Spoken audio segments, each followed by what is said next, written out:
യേശുവേ കൃപയേകുകിൽ ഈ ജന്മം എത്ര ധന്യമാ. യേശുവേ കൃപയേകുകിൽ പ്രാർത്ഥന എത്ര പുണ്യമാ.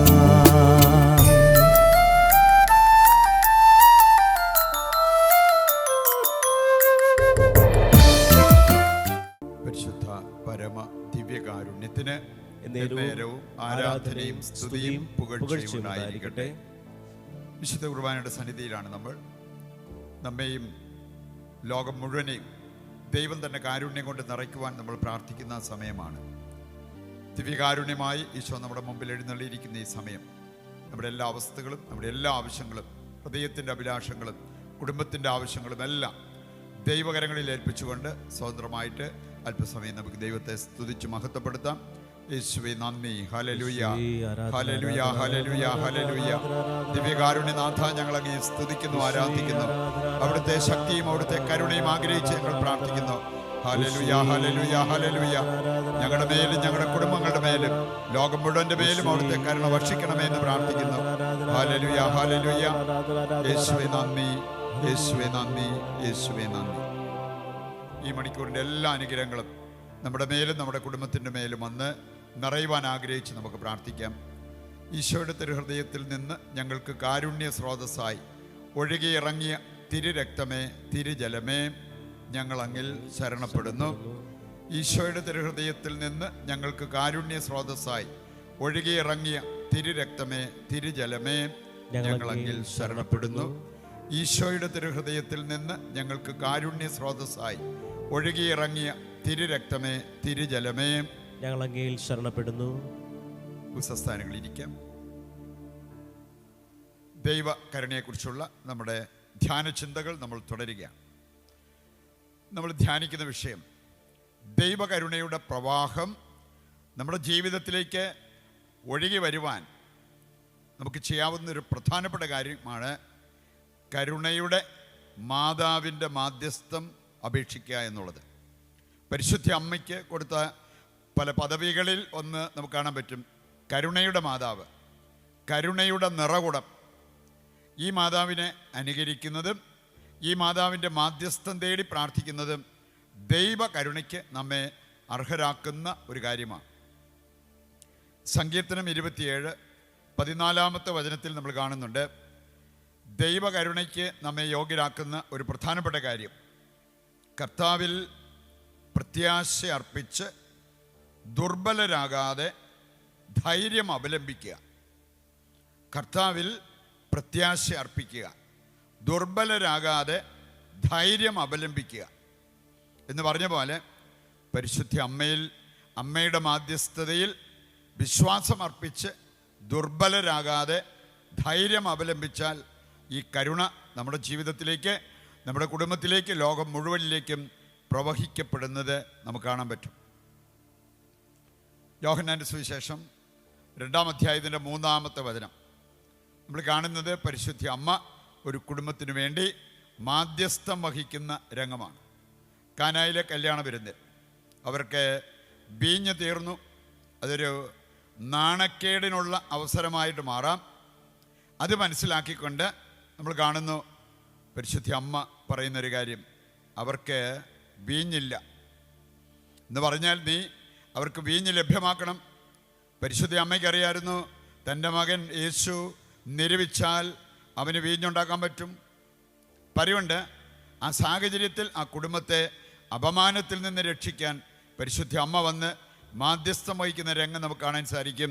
അവർക്ക് വീഞ്ഞില്ല എന്ന് പറഞ്ഞുകൊണ്ട് 5-ാമത്തെ വചനത്തിലേക്ക് വരുമ്പോൾ നമ്മൾ കാണുന്നുണ്ട് വീട്ടുകാരോട് അല്ലെങ്കിൽ അവിടെ ഉണ്ടായിരുന്ന സേവകരോട് മറിയം പറഞ്ഞ ഒരു കാര്യമുണ്ട്, അവൻ പറയുന്നത് നിങ്ങൾ ചെയ്യുവിൻ.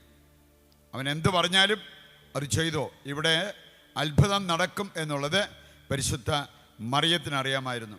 അതുകൊണ്ട് പ്രിയപ്പെട്ടവർ, യേശു പറയുന്നത് നമ്മൾ ചെയ്താൽ നമ്മുടെ ജീവിതത്തിലും ഇതുപോലെ അത്ഭുതം സംഭവിക്കാൻ സാധ്യതയുണ്ട്. യേശുവിൻ്റെ ഇഷ്ടാനുസരണം നമ്മൾ ജീവിക്കുന്നെങ്കിൽ നിശ്ചയമായിട്ട് നമുക്ക് നമ്മുടെ ജീവിതത്തിൽ കർത്താവ് പ്രവർത്തിക്കുന്ന അത്ഭുതങ്ങൾ പ്രതീക്ഷിക്കാൻ പറ്റും. രണ്ട് കാര്യങ്ങളാണ് നമുക്ക് പ്രധാനപ്പെട്ടത്. അത്ഭുതം കാണാനാണേലും കാര്യങ്ങൾ നടന്നു കിട്ടാനാണേലും രണ്ട് കാര്യങ്ങൾ പ്രധാനപ്പെട്ടതാണ്. ഒന്ന്, നന്നായിട്ട് ജീവിക്കുക, പാപം ഉപേക്ഷിച്ച് പുണ്യങ്ങൾ അഭ്യസിക്കാനുള്ള ദൃഢനിശ്ചയത്തോടെ ജീവിക്കുക. രണ്ടാമത്തെ കാര്യമാണ് വിശുദ്ധരുടെ മാധ്യസ്ഥം, പ്രത്യേകിച്ച് പരിശുദ്ധ അമ്മയുടെ മാധ്യസ്ഥം തേടി പ്രാർത്ഥിക്കുക എന്നുള്ളത്. പ്രിയപ്പെട്ട, രണ്ട് കാര്യങ്ങൾ പരിശുദ്ധ അമ്മയുമായി ബന്ധപ്പെടുത്തി നമുക്ക് കാണാം. ഒന്നാമത്തേത്, പരിശുദ്ധ അമ്മയെ അനുകരിക്കാൻ പരിശ്രമിക്കുക. പരിശുദ്ധ അമ്മയെ അനുകരിക്കുന്നത് ദൈവകരുണയ്ക്ക് നമ്മളെ യോഗ്യരാക്കുന്ന ഒരു കാര്യമാണ്. 1 കൊരിന്ത്യർ 11 അധ്യായത്തിൻ്റെ ആദ്യ വചനമെടുത്താൽ പൗലോസ്ലീഹ പറയുന്ന ഒരു കാര്യം അവിടെ നമുക്ക് കാണാൻ പറ്റും. ഞാൻ യേശുവിനെ അനുകരിക്കുന്ന വ്യക്തിയാണ്. അപ്പം അതുകൊണ്ട് നിങ്ങൾക്ക് എന്നെ അനുകരിക്കാം. നമുക്കറിയാം, ദൈവത്തെ അനുകരിക്കുന്ന ഒരു വ്യക്തിയെ അനുകരിക്കുമ്പോൾ ദൈവത്തെ തന്നെയാണ് നമ്മൾ അനുകരിക്കുന്നത്. അതുകൊണ്ടാണ് പൗലോസ്ലീഹ പറഞ്ഞത്, മറ്റൊരു രീതിയിൽ പറഞ്ഞത്, ദൈവത്തെ അനുകരിക്കുക. ഞാൻ ദൈവത്തെ അനുകരിക്കുന്നത് പോലെ നിങ്ങൾക്കും എന്നെ അനുകരിക്കാൻ സാധിക്കും എന്ന്. ലൂക്കായുടെ സുവിശേഷം 1 അധ്യായത്തിൻ്റെ 27 വചനം. ലൂക്ക 1 അധ്യായത്തിൻ്റെ 27 വായിക്കുമ്പോൾ പരിശുദ്ധ അമ്മയിൽ നമ്മൾ കാണുന്ന ഒരു പ്രധാനപ്പെട്ട കാര്യങ്ങൾ. ഈ ലൂക്ക 1 അധ്യായം 27 മുതൽ മുമ്പോട്ട് വായിക്കുമ്പോൾ അനുകരണീയമായ കുറേ കാര്യങ്ങൾ പരിശുദ്ധ അമ്മയുടെ ജീവിതത്തിൽ നമുക്ക് കണ്ടെത്താൻ പറ്റും. ഈ കാര്യങ്ങൾ അനുകരിക്കാനുള്ളൊരു മനസ്സ് നമുക്കുണ്ടെങ്കിൽ, അതിനൊരു പരിശ്രമം നമ്മൾ നടത്തുന്നെങ്കിൽ ദൈവകരുണയ്ക്ക് നാം അർഹരാകുന്നത് കാണാൻ പറ്റും. ഒന്നാമത്തെ കാര്യമാണ് ലൂക്ക 1:27 നമ്മൾ കാണുക. കന്യാത്വം കാത്തു സൂക്ഷിച്ച ഒരു വ്യക്തിയാണ് പരിശുദ്ധ കന്യകാമറിയം. അതുകൊണ്ടാണ് ഇവിടെ പറഞ്ഞിരിക്കുന്നത്, ഒരു കന്യകയുടെ അടുത്തേക്ക് ദൈവദൂതൻ വന്നു. ദൈവദൂതൻ അയക്കപ്പെട്ടത് മറിയം എന്ന കന്യകയുടെ അടുത്തേക്കാണ്. നമുക്കറിയാം, ക്രിസ്ത്യാനികളായി നമ്മുടെ വലിയൊരു കടമയാണ് പരിശുദ്ധരായി ജീവിക്കുക എന്നുള്ളത്. 1 പത്രോസ് 1 അധ്യായം 15-16 വചനങ്ങൾ വായിക്കുമ്പോൾ അവിടെ പറഞ്ഞിട്ടുണ്ട്, സ്വർഗസ്ഥനായ പിതാവ് പരിശുദ്ധനാണ്. പറയുണ്ട്, ആ പിതാവിൻ്റെ മക്കളായി നിങ്ങൾ പരിശുദ്ധരായിരിക്കണം. ഒരു വിധത്തിലും നമ്മുടെ വിശുദ്ധി നഷ്ടമാകരുത് എന്ന് ഈ വചനം നമ്മെ ഓർമ്മിപ്പിക്കുന്നത് കാണാൻ പറ്റും. രണ്ടാമത്തെ കാര്യം നമ്മൾ കാണുന്നത് ലൂക്ക 1:28 വചനത്തിലാണ്. ലൂക്ക 1:28 നമ്മൾ കാണുന്നു, ഗബ്രിയേൽ ദൂതൻ വന്ന് അഭിസംബോധന ചെയ്തത്, മറിയത്തെ അഭിസംബോധന ചെയ്തത് എങ്ങനെയാണ് എന്ന് നമുക്കിവിടെ കാണാൻ പറ്റും. അവിടെ പറഞ്ഞിരിക്കുന്നത്, നന്മ നിറഞ്ഞ കൃപ നിറഞ്ഞ മറിയമേ സ്വസ്തി. അപ്പോൾ പരിശുദ്ധ അമ്മ കൃപ നിറഞ്ഞ ഒരു വ്യക്തിയായിരുന്നു, നന്മ നിറഞ്ഞ വ്യക്തിയായിരുന്നു എന്ന് നമുക്കിവിടെ കാണാൻ പറ്റും. ലൂക്ക 18:27 മത്തായി 19:11 വായിച്ചാൽ നമുക്ക് കാണാൻ സാധിക്കും, ദൈവമക്കൾക്ക് കഴിവിനേക്കാൾ പ്രധാനപ്പെട്ടതാണ് കൃപ. ദൈവകൃപയുടെ നിറവുണ്ടെങ്കിൽ നമുക്കെല്ലാം സാധ്യമാകും. അതുകൊണ്ടാണ് അവിടെ പറഞ്ഞിരിക്കുന്നത്, മനുഷ്യർക്ക് അസാധ്യമായത് കൃപ ലഭിച്ചവർക്ക് സാധ്യമാണ്. സാധാരണക്കാർക്ക് ഈ കാര്യം ചെയ്യാൻ പറ്റുന്നില്ലെങ്കിലും കൃപ ലഭിച്ചവർക്ക് ഇത് സാധ്യമാകും എന്ന് ഈ 2 വചനങ്ങൾ നമ്മെ ഓർമ്മിപ്പിക്കുന്നത് കാണാൻ പറ്റും. ലൂക്കായുടെ സുവിശേഷം 1 അധ്യായത്തിൻ്റെ 34 വചനമാണ് അടുത്ത കാര്യം.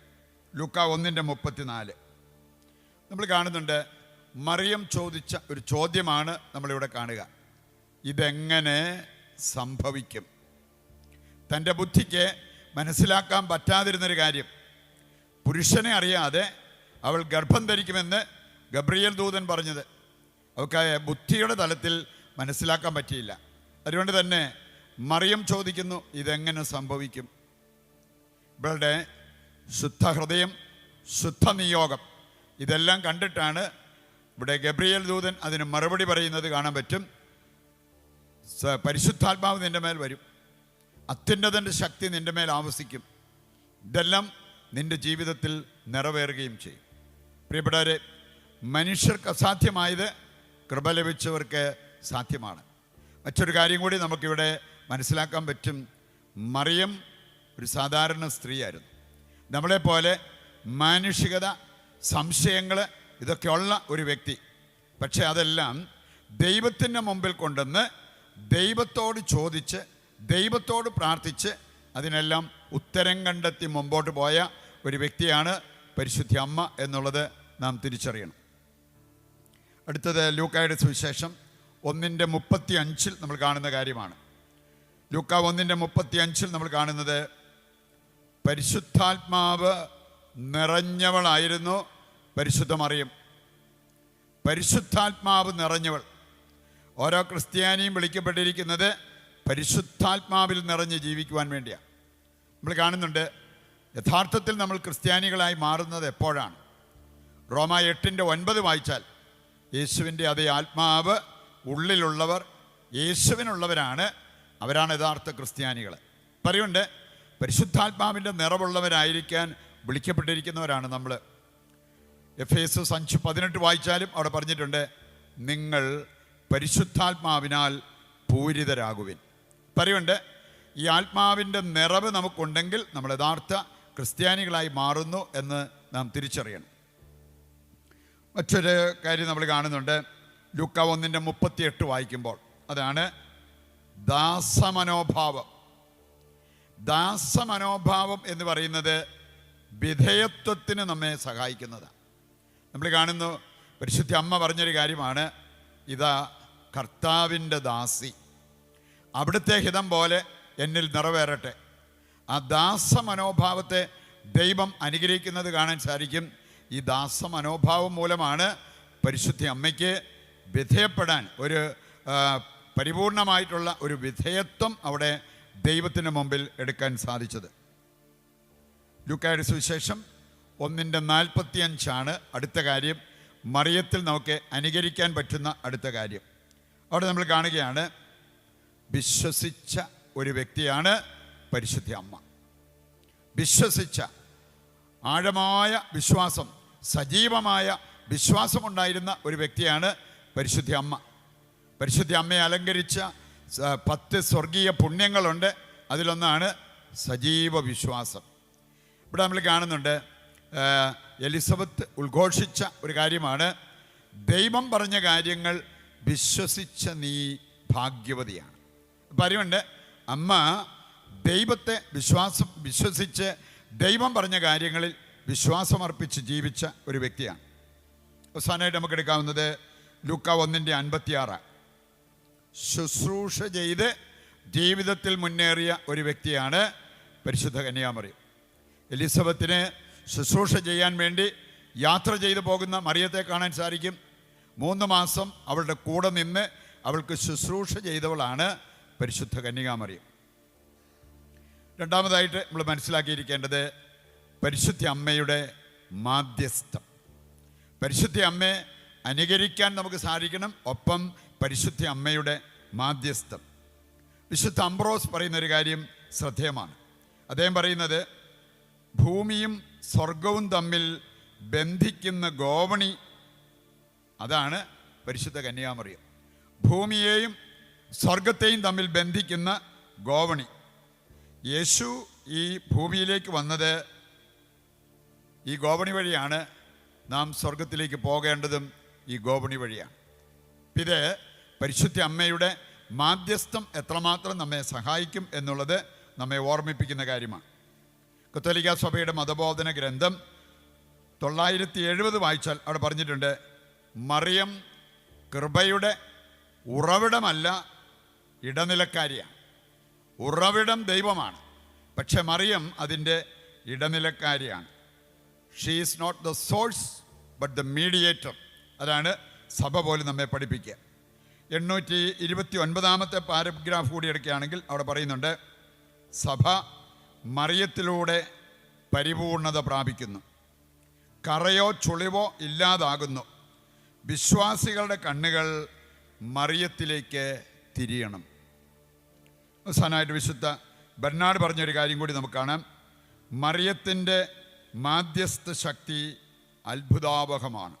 അതാണ് ഈ വിശുദ്ധൻ പറയുക, മറിയത്തിൻ്റെ മാധ്യസ്ഥ ശക്തി അത്ഭുതാവഹമാണ്. അവൾ ദൈവിക പുണ്യങ്ങളുടെ മാതൃകയാണ്. പ്രിയപ്പെട്ടവരെ, മറിയത്തെ അനുകരിക്കാനും മറിയത്തിൻ്റെ മാധ്യസ്ഥം തേടാനും നമുക്ക് സാധിച്ചാൽ ദൈവകൃപയുടെ സമൃദ്ധി നമ്മുടെ ജീവിതത്തിൽ വരും എന്നുള്ളത് ബോധ്യപ്പെട്ടുകൊണ്ട് ആ സമൃദ്ധിക്ക് വേണ്ടി നമുക്കിനി ദൈവത്തോട് പ്രത്യേകം പ്രാർത്ഥിക്കുകയും ചെയ്യാം.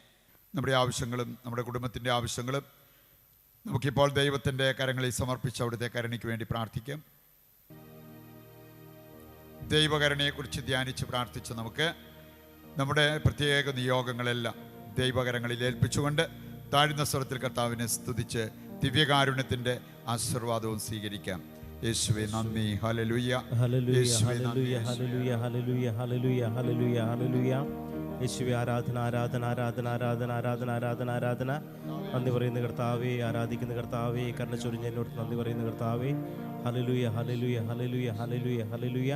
യേശുവേ നന്ദി, യേശുവേ സ്തോത്രം. പരിശുദ്ധ പരമദിവ്യകാരുണ്യത്തിന് നേരവും ആരാധനയും സ്തുതിയും പുകഴ്ചയും ഉണ്ടായിരിക്കട്ടെ. പരിശുദ്ധ പരമദിവ്യകാരുണ്യത്തിന് നേരവും ആരാധനയും സ്തുതിയും പുകഴ്ചയും ഉണ്ടായിരിക്കട്ടെ. പരിശുദ്ധ പരമദിവ്യകാരുണ്യത്തിന് നേരവും ആരാധനയും സ്തുതിയും പുകഴ്ചയും ഉണ്ടായിരിക്കട്ടെ. പരിശുദ്ധ അമ്മയുടെ വിമല ഹൃദയത്തിൽ നമ്മെ പ്രതിഷ്ഠിച്ച് നമുക്ക് പ്രാർത്ഥിക്കാം. നന്മ നിറഞ്ഞ മറിയമേ സ്വസ്തി, കർത്താവ് അങ്ങയുടെ കൂടെ സ്ത്രീകളിൽ അങ്ങ് അനുഗ്രഹിക്കപ്പെട്ടവളാകുന്നു. അങ്ങയുടെ ഉദരത്തിൻ ഫലമായി ഈശോ അനുഗ്രഹിക്കപ്പെട്ടവനാകുന്നു. പരിശുദ്ധ മറിയമേ തമ്പുരാന്റെ അമ്മേ, പാപികളായ ഞങ്ങൾക്ക് വേണ്ടി ഇപ്പോഴും ഞങ്ങളുടെ മരണസമയത്തും തമ്പുരാനോട് അപേക്ഷിച്ചുകൊള്ളണമേ. ആമേൻ. ഞങ്ങളുടെ സഹായമായ പരിശുദ്ധ മറിയമേ, ഞങ്ങൾക്ക് വേണ്ടി അപേക്ഷിക്കണമേ. വിശുദ്ധ ഔസേപ്പ് പിതാവേ, ഞങ്ങൾക്ക് വേണ്ടി അപേക്ഷിക്കണമേ. വിശുദ്ധ ഫൗസ്റ്റീനായേ, ഞങ്ങൾക്ക് വേണ്ടി അപേക്ഷിക്കണമേ. ഈശോ മിശിഹായ്ക്ക് സ്തുതിയായിരിക്കട്ടെ.